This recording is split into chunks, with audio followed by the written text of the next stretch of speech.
साथियों नमस्कार। आज मैं आप लोगों को एक ऐसे न्यूज़ के बारे में बता रहा हूं जो कि बहुत ही शॉकिंग न्यूज़ है। और ये न्यूज़ है कि कांग्रेस के प्रवक्ता राजीव त्यागी का असामयिक हार्ट अटैक से निधन हो गया।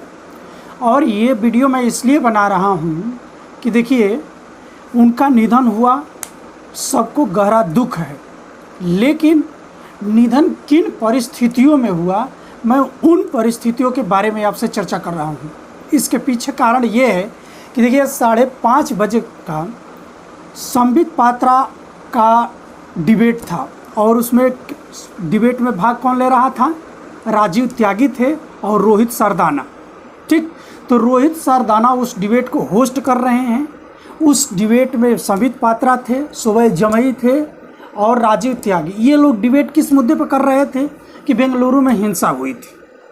ठीक है, बेंगलुरु में हिंसा हुई थी। हिंसा के पीछे कारण क्या है? वहाँ बीजेपी की सरकार है, लेकिन वहाँ पे सरकार से सवाल पूछने के बगैर संबित पात्रा उस डिबेट में राजीव त्यागी जैसे सज्जन व्यक्ति को बार बार अपने डिबेट में 5 बार जयचंद जयचंद जयचंद शब्द कह करके उनको संबोधित कर रहे हैं और कह रहे हैं कि तू भाग जा जयचंद, भाग जा जयचंद, तुम शर्म आनी चाहिए जयचंद।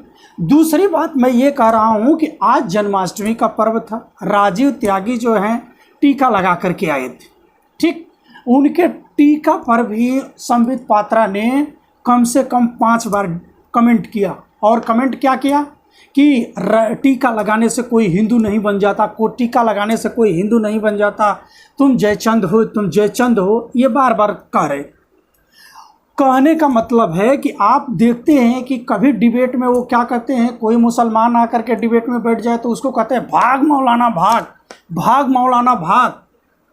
तो ये इस तरह की डिबेट जो है लोगों की जान ले लेती है और इस तरह की डिबेट समाज में नफरत तो पैदा करती है। और इसका जीता जागता उदाहरण है कि आज राजीव त्यागी जैसे लोग डिबेट में ही जिस तरह से उनको अपमानित किया गया, उसी समय उनके सीने में दर्द महसूस हुआ और उसी समय वो सीना पकड़ करके डिबेट कर रहे थे।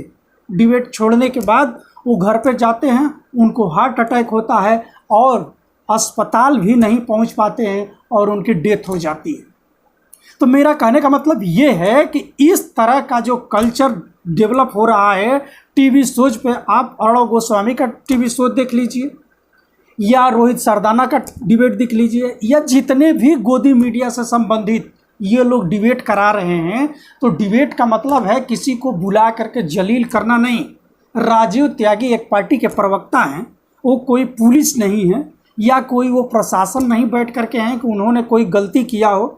आप भी एक पार्टी के प्रवक्ता हो, पार्टियां अलग होती हैं, प्रवक्ता उसके माध्यम से भेज करके उसकी बात रखने के लिए भेजा जाता है। लेकिन इसका मतलब ये नहीं है कि आप किसी व्यक्ति को उसके टीका पर, उसके वहाँ बैठने पर उसको जलील करो और इतना जलील करो कि उस व्यक्ति का हार्ट अटैक ही हो जाए। आप कहते हैं कि आप ये कहेंगे कि उनको हार्ट अटैक जो हुआ हमारे वजह से नहीं हुआ। आपको ये पता होगा कि अभी आया था सुशांत सिंह की केस। सुशांत सिंह के केस में क्या हुआ? सुशांत सिंह ने खुद फांसी लगाया था, लेकिन उसके तह तक जाने का प्रयास किया जा रहा है कि आखिर सुशांत सिंह किसके कहने पर या किसके इस तरह के दबाव बनाने पर या किसके इस तरह के किसी व्यवहार के कारण उन्होंने डिप्रेस हो करके और सुसाइड कर लिया। तो उस पर हमारी सीबीआई बैठ रही है। अच्छी बात है, उसकी जांच भी होनी चाहिए।